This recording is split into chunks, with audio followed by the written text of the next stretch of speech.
Bharat Pakistan match ఈరోజు యూఏఈలో జరుగుతోంది. దాని గురించి అసదుద్దీన్ మాట్లాడుతూ బీసీసీఐకి ప్రాణాల కంటే డబ్బే ముఖ్యమైపోయింది.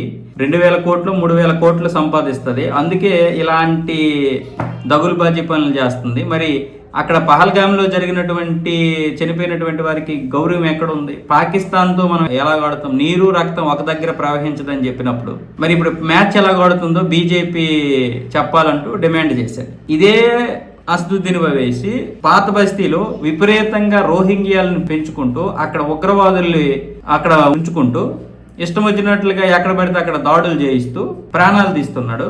మళ్ళీ ఏమొచ్చేసి పహల్గామ్ గురించి మాట్లాడుతున్నాడు. వీళ్ళకి పహల్గామ్లో జరిగినటువంటి దాడి కేవలం రాజకీయం వరకే, అది వాళ్ళకి లోపల లోపల ఆనందాన్నే ఇస్తుంది. ఎందుకంటే ఈ మనిషి ఒక ఎంపీ అంట, ఒక పార్టీని నడుపుతున్నాడు, ఎక్కడ ఎలక్షన్లు జరిగినా వెళ్ళిపోతాడు దేశంలో.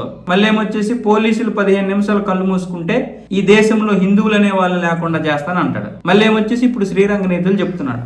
ఈ పతివ్రత పరమాణం వండితే తెల్లారి వరకు చల్లారలేదు అన్న విధంగా మాట్లాడుతున్నాడు. మొత్తం ఇంటి చుట్టూ మొత్తం పాత బస్తీలో ఉన్నంత మంది ఉగ్రవాదులు ఉండరు, పాత బస్తీలో ఉన్నంత మంది రోహింగ్యాలు ఉండరు.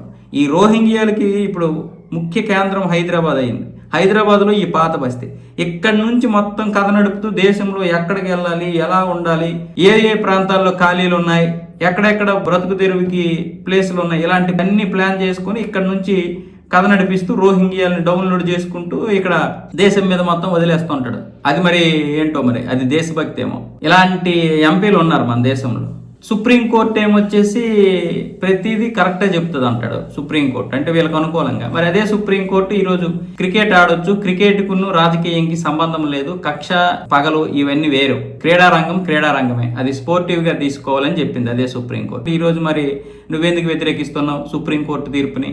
మీకు అనుకూలంగా ఇచ్చినప్పుడు ఓకేనా, అనుకూలంగా ఇవ్వకపోతే అంటే ఇది అనుకూలమే అంటే భారతదేశం అక్కడ ఆడకపోతే పాకిస్తాన్ గెలుస్తుంది, పాకిస్తాన్కి ఎందుకు మనం పాయింట్లు ఇవ్వాలి, పాకిస్తాన్కి ఎందుకు విన్ అయ్యేలా చేయాలి, మనం ఆడితే బాగుంటుంది కదా అని మళ్ళీ ఇదే అసదుద్దీన్ ఓవైసీ అంటాడు ఒకవేళ ఆడకపోతే. ఈ రాజకీయ నాయకులకి ఈ విధంగా నాలికి అటు ఇటు తిరిగేస్తుంటది అనమాట. ఈ అసదుద్దీన్ ఓవైసీని కనీసము సుప్రీంకోర్టు మొట్టికాయలు కూడా వేయలేదు ఆ రోజు. 15 నిమిషాలు పోలీసులు కళ్ళు మూసుకుంటే హిందువులే లేకుండా చేస్తానన్నటువంటి ఈ అసదుద్దీన్ ఓవైసీ గురించి ఏ ఒక్క కోర్టు సుమోటోగా కేసు తీసుకోలేదు. అది మన దేశంలో ఉన్నటువంటి పరిస్థితులు.